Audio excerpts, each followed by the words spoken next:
I was on the schedule for just a standard patrol up in Iraq, and I was the junior guy in the squadron, or one of the most junior dudes in the squadron.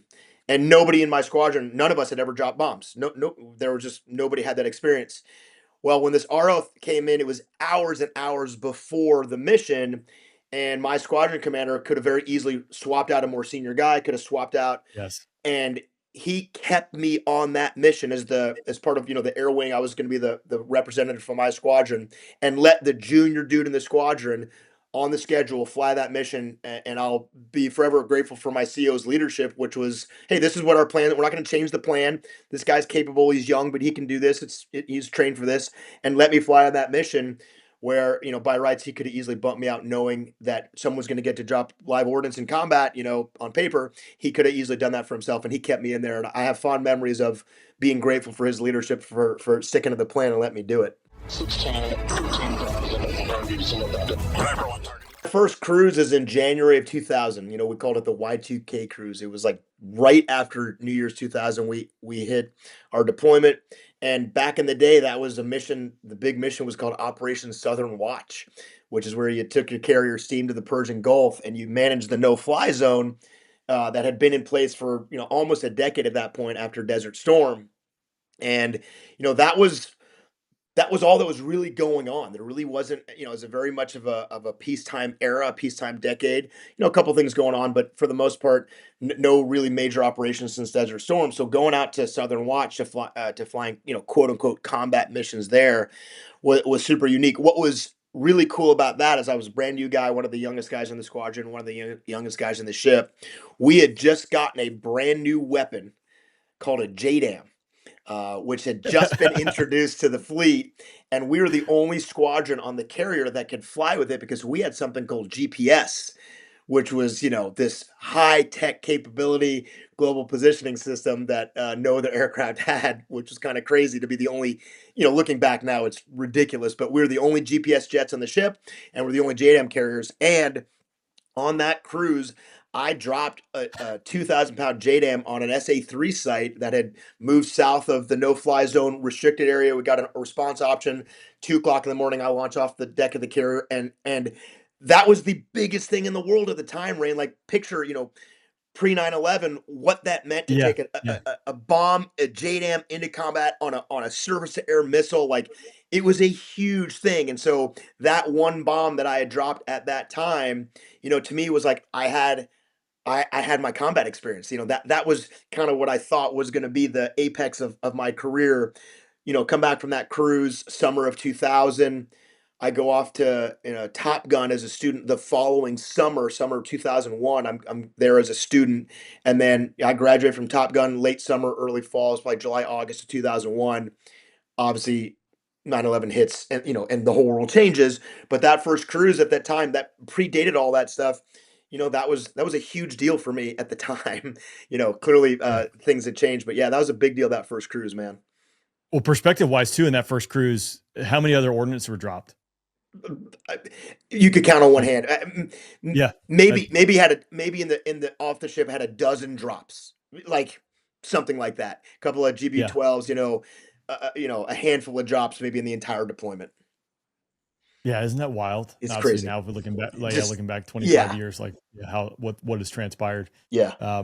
for another podcast, another day. But, the SA-3 site, did you generate those coordinates or were those coordinates passed to you? No, we get it was back in the time they called it response option. And so based on what the Iraqis did triggered a particular response.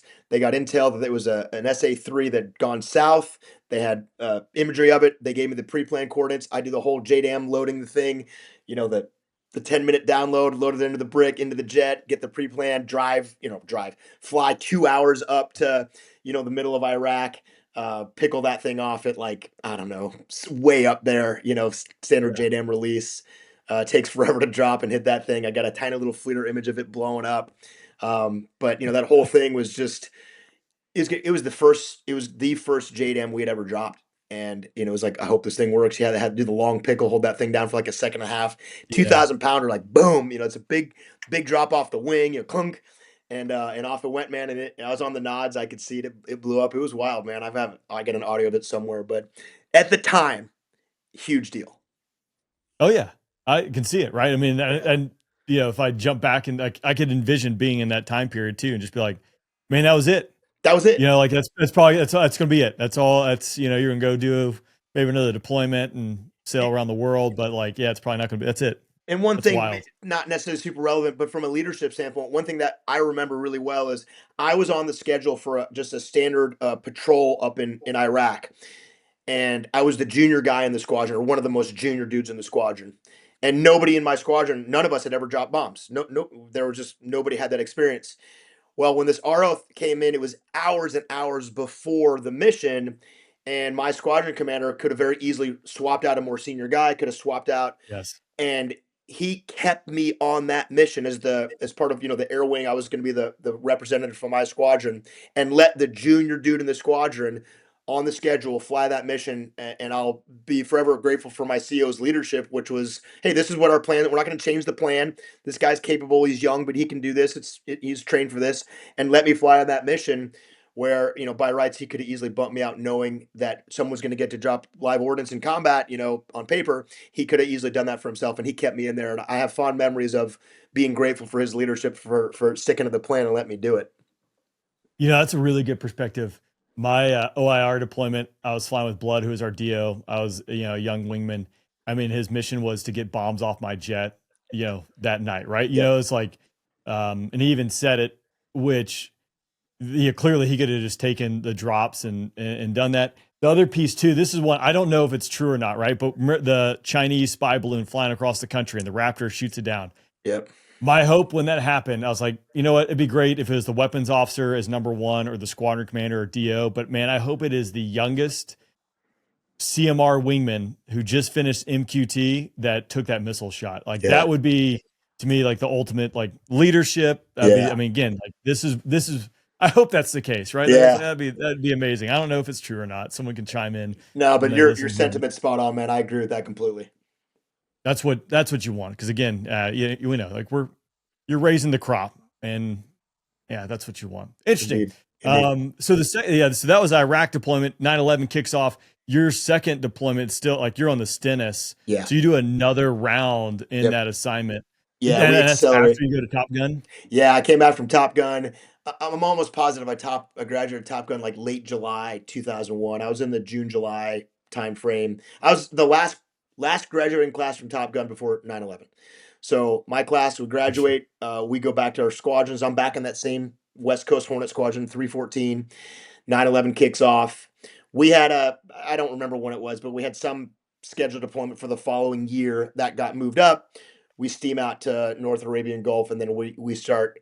It's the global war on terror. It's called Operation Enduring Freedom. That was the kickoff to the global war on terror. Again, this is October, November of 2001. We get out there, and we get back. I think in May of '02, and things were kind of like were winding down and kind of fading out by April, May of '02. Things had kind of like faded out. We were all thinking like, oh, that was the war, and none of Yeah. us knew, what the future would hold, all the things that were down the road. But that was obviously a very different deployment than the first one. But yeah, to be in the middle of that whole thing too, and especially as a Top Gun graduate, I'd come a long way from brand new guy dropping a JDAM in Iraq on Southern Watch to being a weapons school graduate, in Iraq or, I'm sorry, in Afghanistan, off cares, and then what was going to unfold down the road for me. I certainly had no idea at the time.